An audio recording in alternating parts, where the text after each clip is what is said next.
salue tous. Bonsoir. Bonsoir. Je vous remercie de votre présence et de votre écoute authentique. Tiens, pourquoi je dis authentique? J'ai essentiellement entendu le mot authentique quand je suis tombée dans le monde du développement personnel. Vous savez, authentique par-ci, authentique par-là. Être authentique, la parole authentique, le regard authentique. Sur le moment, j'ai rien compris. Vous m'entendez en fait? Mieux, ouais. Oui, donc la parole authentique. Je comprenais pas en fait. J'ai dit tiens, c'est quoi authentique?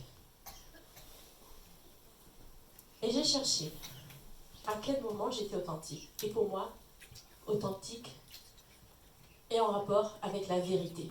À quel moment dans ma vie j'étais dans la vérité? D'abord dans l'enfance. Il n'y a pas de plus vrai que l'enfant. Même quand il joue, il est authentique. Là vient l'éducation. Ma grand-mère. Ma mère, à l'âge de 7 ans, pour me protéger, décide de me confier à ma grand-mère. Ma grand-mère détestait mon authenticité. Tout comme la maman de Christelle, c'était non, non, non, non, interdiction. Et essentiellement, elle pointait du doigt toutes mes zones sombres, toutes les zones d'ombre qu'elle estimait en moi. Plus elle pointait chacune de ces zones, plus je les aimais. Vas-y grand-mère, vas-y, vas-y! Et j'y allais. Et j'étais fière de montrer cette différence. Et je brandissais à chaque fois qu'elle me disait quelque chose qui n'allait convenait pas, je brandissais mon étendard d'authenticité. Yes! À 18 ans, je suis partie.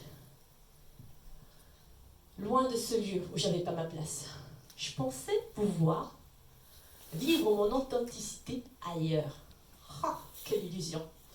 Mon premier compagnon a détesté mon authenticité. Avec lui, c'était conflit sur conflit. Au bout de 4 ans, je l'ai quitté. Il faut dire que dans mon authenticité, je ne vais pas dans le dos de la cuillère. Non, aucun filtre. Tel un enfant, je dis tout ce qui me passe par la tête. Par exemple, à la fac de médecine, une copine vient et son odeur, oh, je lui dis, waouh, la vache, tu pues la clope! Pardon? Tu sens mauvais la cigarette. Pardon? Ah, ma chérie, tu sens bon la cigarette, j'adore! Elle ne m'a plus jamais parlé. Tout récemment, un homme que j'ai fraîchement rencontré me dit des mots très sympas, très gentils. Nazira, avec moi, tu peux tout me dire. Vas-y, j'adore l'authenticité. Il me regarde vraiment droit dans les yeux, il me tient même les épaules. Et je t'assure, tu peux tout me dire. Même, peu importe à quoi tu ressembles, je m'en fous de ton passé. Moi, je vis dans l'instant présent. Si aujourd'hui tu devais vivre sous les ponts, je viendrais te voir. Tu es une belle personne. Je fais, waouh, génial. 3 jours plus tard, il m'envoie un message sur Messenger. Nazira, aimes-tu mon corps? Et là, dans toute mon authenticité, je réponds, non, franchement, il n'y a rien qui m'attire en toi. Il n'y a rien qui me moustille, à part tes yeux bleus. J'aime pas ton corps, j'aime pas ton odeur corporelle. Et alors ton sourire. Par contre, j'aime bien ton esprit. J'adore nos conversations. Franchement, tu me fais grandir, tu me fais réfléchir. Laisse-moi du temps, d'ici peut-être quelques années, je ferai abstraction de ton physique.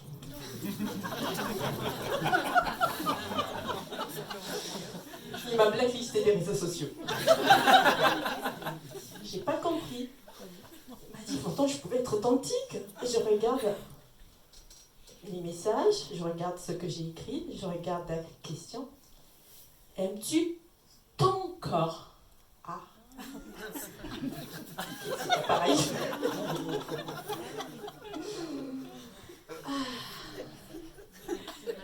Même avec la famille, authentique est difficile. Vous voyez, avec les enfants, vous pensez que je peux être authentique avec les enfants? Dans l'ensemble, oui. Mais pas en public. Ça, jamais. Non. Maman, surtout, ne nous fais pas ça. S'il te plaît, maman, arrête! Parce que voyez-vous, moi, quand je suis content, je gambade. Comme une gamine. Voilà, je les ai fait ça tout à l'heure. Parce que je suis super excitée. Et le pire de tous, c'est quand j'ose chanter. Wow.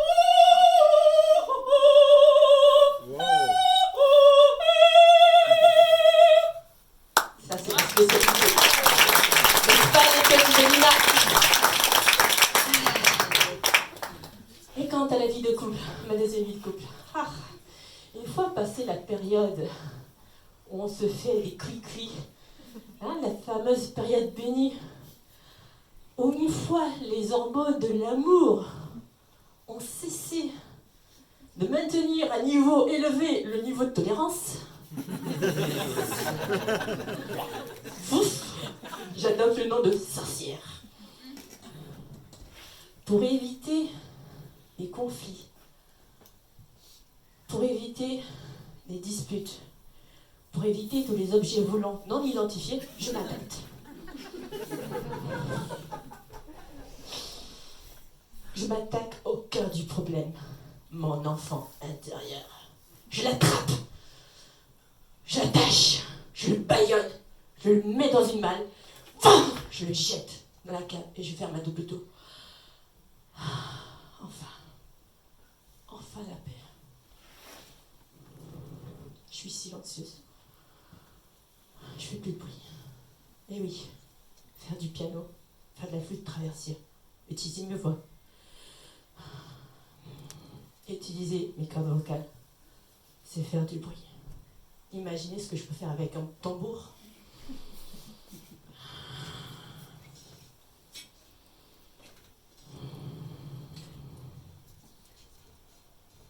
Je suis sage, je bouge plus. Fini de gambader, fini de sautiller, fini les arts martiaux. Je deviens dangereuse en me manipulant katana. Je deviens juste une belle plante, sans émotion. Et je deviens obèse, oui. Parce que pour maintenir cet enfant séquestré en moi, il me faut beaucoup d'énergie, énormément d'énergie.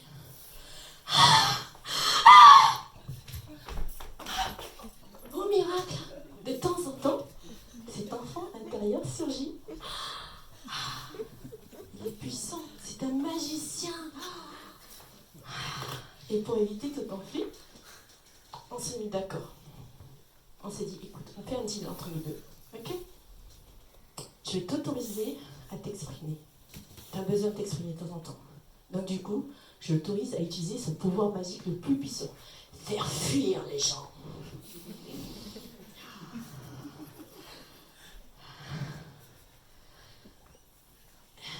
En moi, j'ai la blessure du rejet. Pour éviter d'être rejetée, j'évite d'aller vers les gens. J'évite d'aller vers les groupes. Je reste dans mon petit coin. Vous allez me dire, c'est quoi cette histoire? Attends, t'as peur d'être rejeté, tu vas même pas voir les autres? Ah oui, ça s'appelle de l'auto-sabotage. Et mes victimes sont essentiellement des hommes. Eh oui, cet être humain, là, qui a du sexe opposé au mien. Je constate que mes vocalises les effraient, les fait fuir. Oh, génial!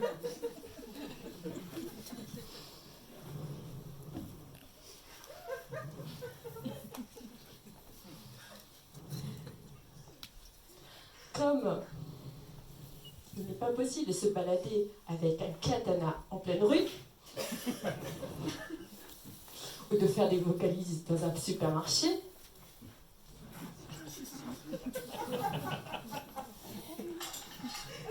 je mets les croire, excusez-moi,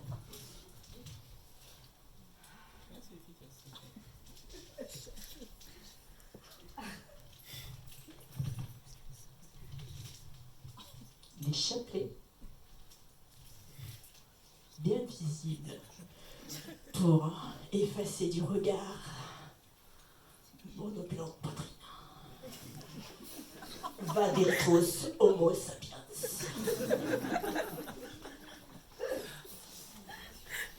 Et oui, je suis une femme pieuse, une femme de prière, une grenouille de bénitier. Encore une facette que mon mari déteste. D'ailleurs, un jour, il me dit « Nazira, enlève-moi cette croix, j'en ai marre que tu portes cette croix. » Et moi, je dis « Tu vois cette croix, tu devrais lui dire merci, parce que grâce à elle, je te reste fidèle. »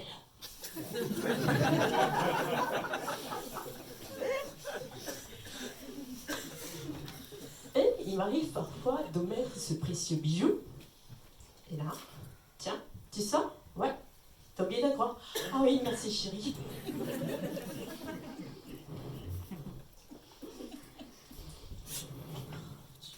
Et pour m'isoler encore plus, je mets des chaussures bizarres, des tabis.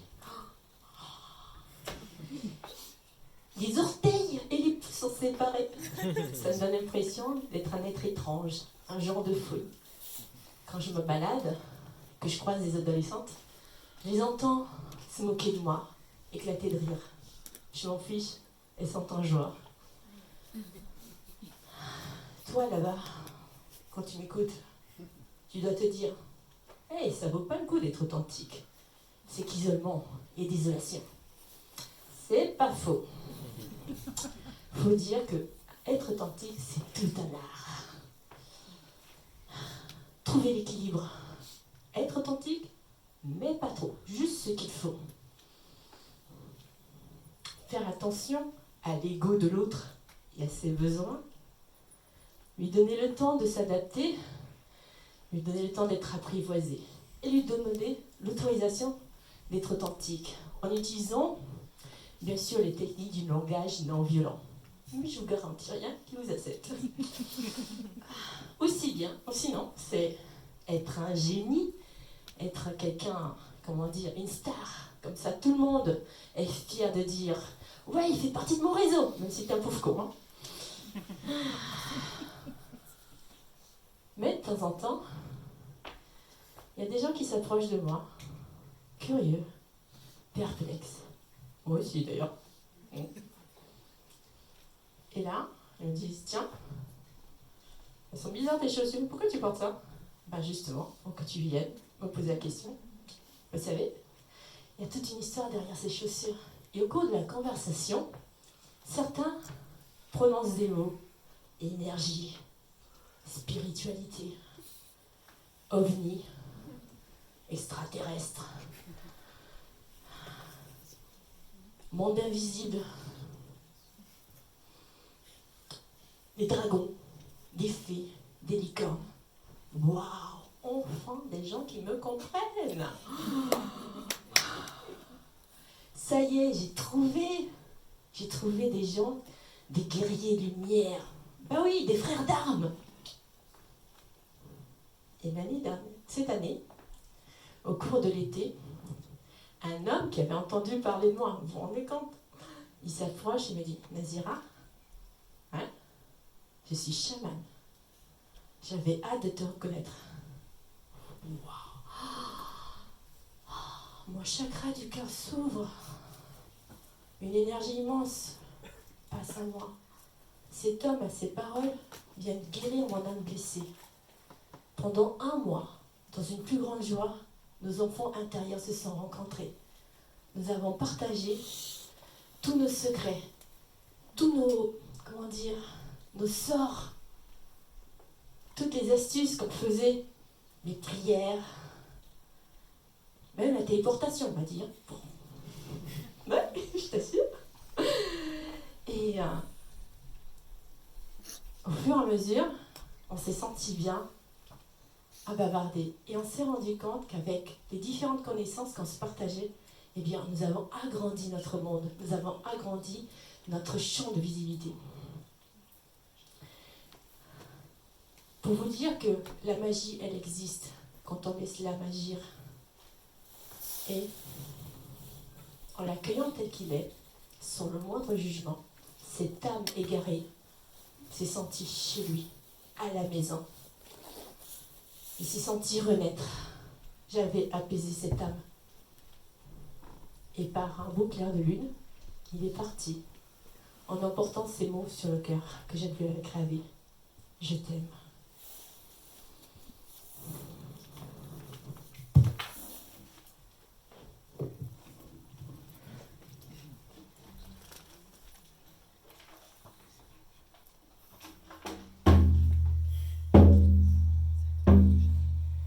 Je m'appelle Nazira El Khoury. Nazir veut dire consacré à Dieu. El Khoury veut dire le prêtre. Depuis ma naissance, je suis le prêtre consacré à Dieu. Je suis un guerrier lumière, un samouraï au service de Gaïa. Femme médecine, je vous soigne en imposant les mains ou en chantant un mantra divin. Je suis jamais seule, je parle avec les esprits, ces êtres invisibles à vos yeux. Loin de la foule, en ouvrant le cœur, on peut les apercevoir. Ils viennent vers vous, vous dire leur joie et leur bonheur.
Chamane,